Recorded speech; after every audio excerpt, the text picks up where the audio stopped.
Hey, good morning, guys, and welcome back to week 23 of this epic weight loss adventure. So far, we have been doing pretty fantastic. This week has been different than some of the others. We're getting ready to wrap up the summer season, and we're transitioning hard into wintertime. Let's see. Now, when I started this weight loss adventure, I apologize, I'm kind of sick, and the whole family's been kind of sick as well. When I started off this weight loss adventure, I was 435 pounds.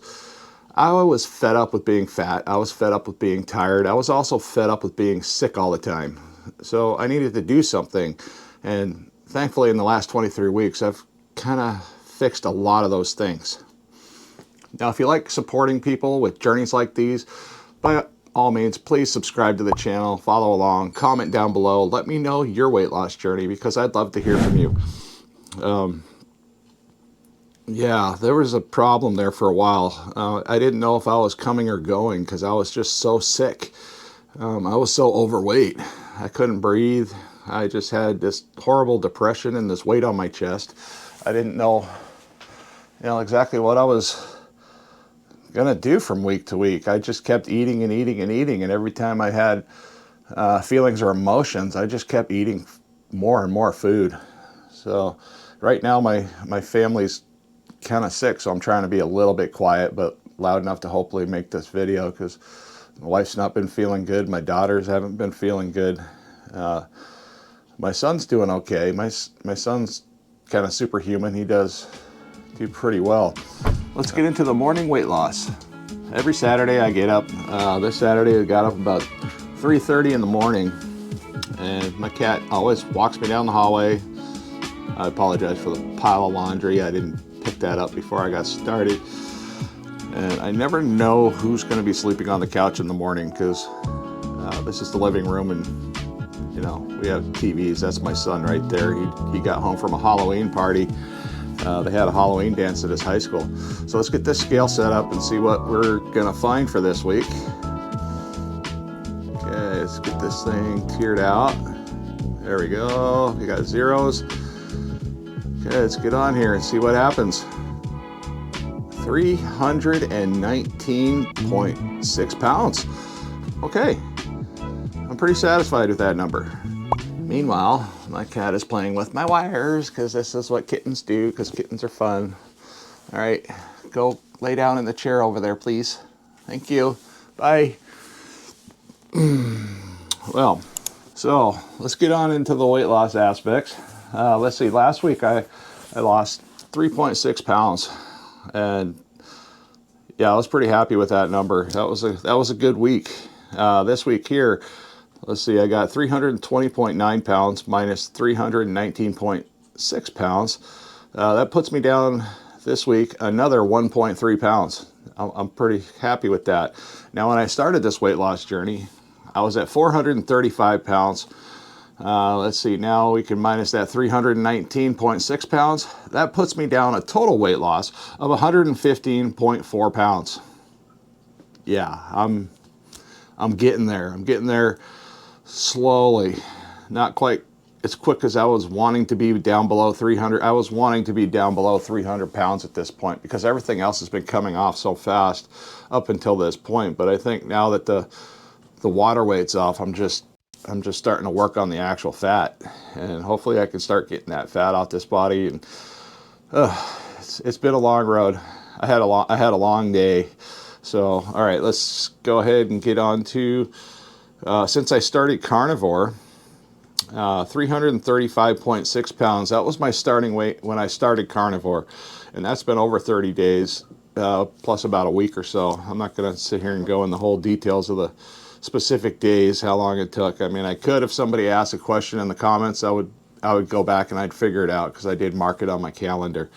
Okay, 335.6 minus 319.6. That puts me down 16 pounds since I started Carnivore over a month ago. That's pretty good news. All right, we're going to get into the aspects of, let's see, what did I do different this week? Now, this week was a little bit different, as I did have one of my slowest weeks as far as work goes. So I had more time in the morning. Our jobs don't start until about 8 o'clock, 8:30, just because the sun doesn't really get up high in the sky until close to 9 o'clock right now. So it's just not safe to take these trucks out and be doing work and stuff like that because there's no snow on the ground. That makes it actually harder to see when there's no snow. So once the snow gets on the ground, any ambient light just reflects off it and we can see everything on the job sites. So since it's dark and the ground's considerably dark and everything's frosty at the moment, so we start our work days quite a bit later. So what I did differently is I started eating some breakfast. Now I had some eggs. You can cook. I cook the eggs. However, it doesn't matter if they're scrambled. Some days I'll scramble them. Some days I'll just toss 3 eggs in a pan and let them fry up. And, you know, I like them like over easy, so they're a little bit runny. Then I'll put them in a bowl, kind of like this image here that I'm going to show you. And then I added some of my, what is that called, chuck roast. Now I toss the chuck roast in the pan after the eggs are cooked. I heat everything up. I add some cheese to the eggs, some salt and pepper, and then I typically toss in a good dollop of butter. And just, I give all of that a good stir, and it's pretty darn good. My wife made that for me this morning, and I was pretty happy with that because we had a problem over here in the kitchen where she was complaining about a slow drain in the sink, and now when we moved into this place, we had drainage problems, so I took out all the guts underneath the sink, and then I started, you know, cleaning out all the pipes or replacing the pipes, making sure everything was sealed correctly. So that part of it was done, and we've been here for over 3 years, and we thought that the pipes might be somewhat clogged up again, you know, on the end that I did. So I took all that apart and looked in there. There really wasn't anything in there. There wasn't much in the P-trap either. I was finding some hairballs and stuff like that, but anyhow, it turned into a big frickin' fiasco because I started, you know, poking around in there, and then all of a sudden everything got super crazy clogged, and it was a horrible mess. The sinks were full of frickin' liquid, so I had to dip them out with a cup and put them in a bucket and then empty the water out elsewhere. But the more I tried plunging it, the worse the problem seemed to get. So I had a pretty good hard clog. So yeah, it was, long story short, it was 3 trips to Home Depot, you know, to get the parts and stuff like that. It cost me over $150 just to fix this sink because I needed to go get parts. And then of course I've got the first try of getting parts, you always get the wrong parts. If anybody's done plumbing, you know what I'm talking about. So it's just constant back and forth to the parts supply house, and that's kind of a reason why I quit plumbing in the first place, is because the back and forth.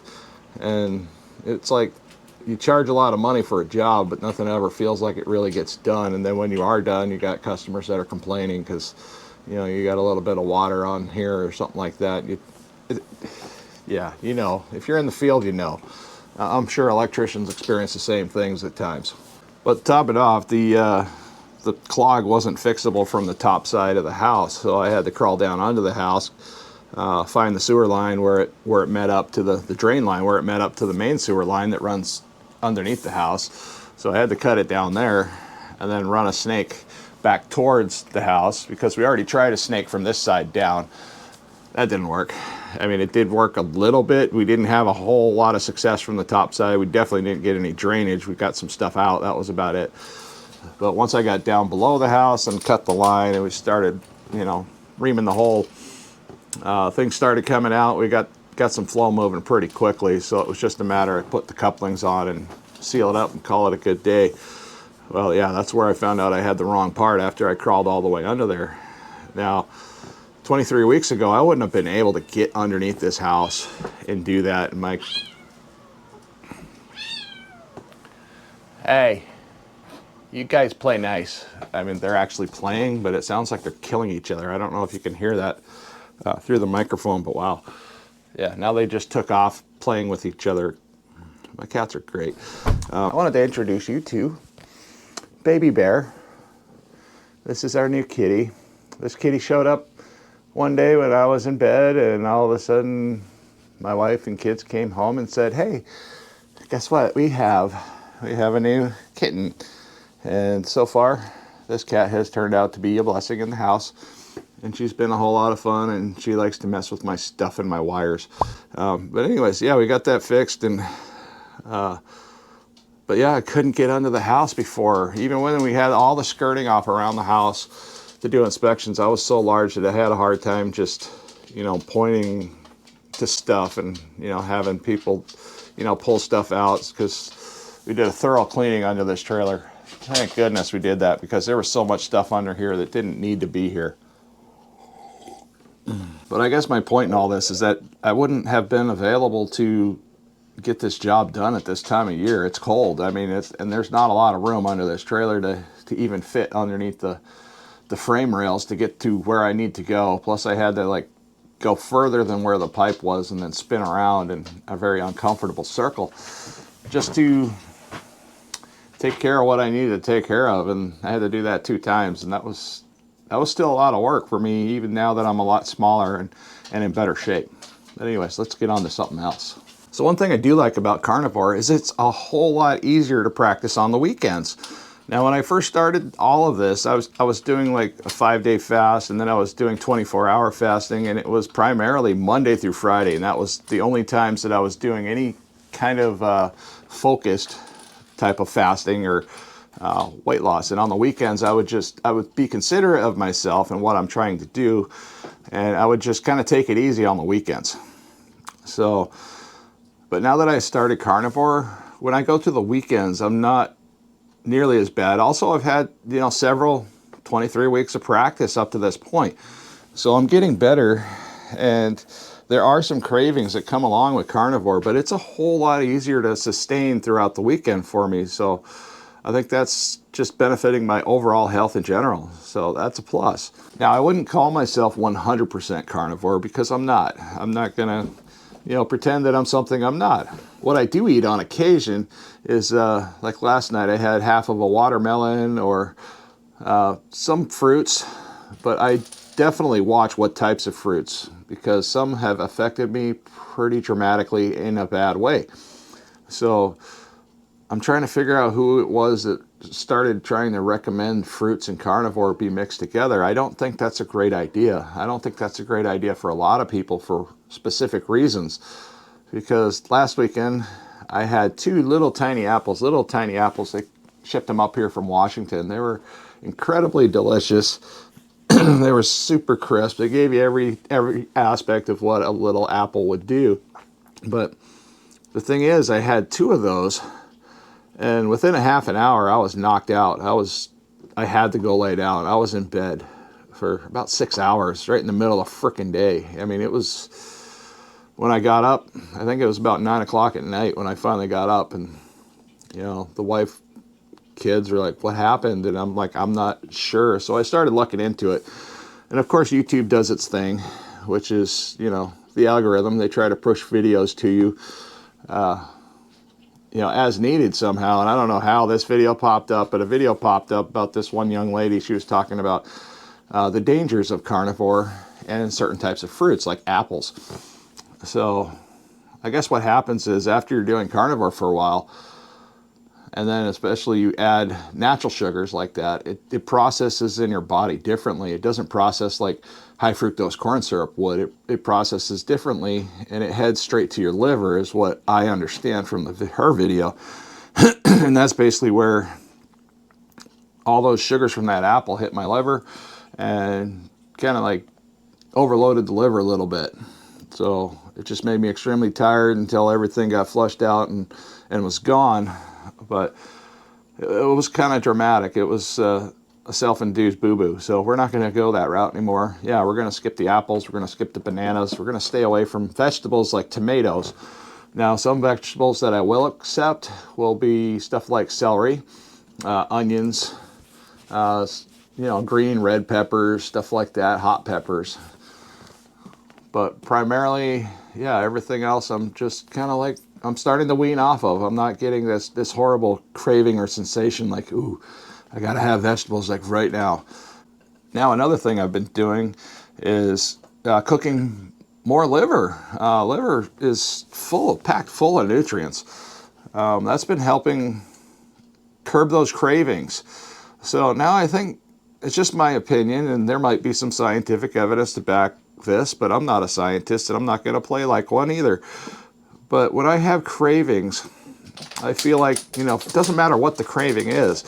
I feel like it's my body's way of telling me something might be a little off or something might be missing. So if I'm having vegetable cravings for this or that, I need to figure out what it is that my body's asking for. And that's not always the easiest thing, because you just don't get the message correctly. So sometimes you're just way off the wall, or you're searching for carbs or something like that. And sometimes you do need some carbs. So it's just where you want to get those carbs and how many of the carbs you're going to want, or how many vitamins and nutrients you're going to want, you know, like say in liver. And I find that a little tiny piece of liver does the job pretty well for 3 to 4 days, and sometimes a week. You guys are just something else today, huh? I do have a little something going. I do have a little something going on in my throat right here, so we're going to try to struggle on through this. But I do have a lot more I would like to talk about, but these videos can't be too long. Now, another issue I've been having throughout the week, or actually months of weight loss that I've been having, is trying to find that careful balance between communication with family and other people around you, because I'm the only one in this household out of 5 people. So I got 4 people in this household that aren't necessarily doing what I'm doing. So, and now that I've swung the pendulum around towards carnivore more, it's making things harder, because I need to have special meals made, and I have to come up with a better plan to be more courteous to the rest of the family at that time, and vice versa. I mean, it's just a give or take. So I need to get my meals prepped and ready. I need to get my ideas thought out. I don't like pot roast or chuck roast, for instance. I did try it the family's way, where I made everything in a crock pot, and I put potatoes and I put carrots and onions and celery in there, and it kind of ruined the beef broth. So, you know, after you're done separating everything, you get this lovely broth left over, and you can save that. And I like to reuse that for the next time. So when I make a chuck roast, I'll cook the chuck roast, separate it from the crock pot, and then I'll take the beef broth, put it in a separate container, and then the following weekend or the weekend after that, because the stuff will stay forever in the refrigerator, because it's got a nice thick fat layer that goes right across the top, and that seals it in. That caps it. And then all you got to do is, you know, a couple weeks later, you can make another chuck roast if you want to, and it just keeps adding a wonderful melody, and it works similar to the bacon grease. So when I start cooking bacon in a pot, I'll take bacon grease out of a container, and then I'll add it to my pot, and that'll help everything get started a lot quicker, and things will cook a whole lot more evenly. Well, the same theory and principle I found works with chuck roast. You just take the broth, save it, and the next time you want to make chuck roast, you just toss it in the pot, and just keeps on going around in a wonderful au jus circle, and just keeps adding to that compound complexity of the flavors, and it just makes the next one it's gonna be a whole lot better than the first one you ever had. Now that really makes me wonder if that's what they're doing when they're making pho at some of these restaurants. Now, I love pho. Pho is one of my favorite foods. I haven't had it in probably over a year now, but it's just one of those foods. It's got noodles, it's got vegetables, it's got whatever types of meats they put in, but primarily it comes in a really solid beef broth. And now this beef broth, I'm pretty sure it's been made 100 times over using the same stock, just adding to it over and over and over again, which makes it more complex and more just so good. I mean, even just having the broth itself is pretty good for you, as we all know. So anyhow, I'm gonna have to cut this video short. It's early, the family's not feeling so great, so yeah, we're just gonna have to put this video together, and hope to see you guys next weekend, okay? But if you could, before you leave, could you please like the video, subscribe to the channel, and definitely leave me a comment down below. I'll be sure to respond to you as soon as I can. This really helps the channel. This really helps the channel grow. This also helps me spread the information that I want to share with the world about people that are extremely obese. It's not impossible to lose weight. You can actually lose weight without doing a whole lot of work. I didn't run to the gym and run like a gerbil on a treadmill. And I don't particularly like to unless I have a lot of time on my hands where I can prepare that type of schedule. Because scheduling is another thing when it comes to weight loss. You're not just going to be able to poof tomorrow you're going to be a carnivore, poof tomorrow you're going to be perfect at keto. No, you're not. Everything's going to take practice, even getting to the gym. Now, many people love to buy a gym membership, especially around the first of the year. And now that we got the holidays coming up, you know, my information that I'm trying to get out, the journey I'm trying to share, it's going to be a whole lot more important, especially in the upcoming months. This is where most people become incredibly derailed from what they're doing. Now, just keep in mind that the holidays are only typically one day, depending on if you spread out several different families throughout the holiday season. That's going to be a topic I'm going to try to bring up a little bit more on the next video. Oh, by the way, I got a new shirt.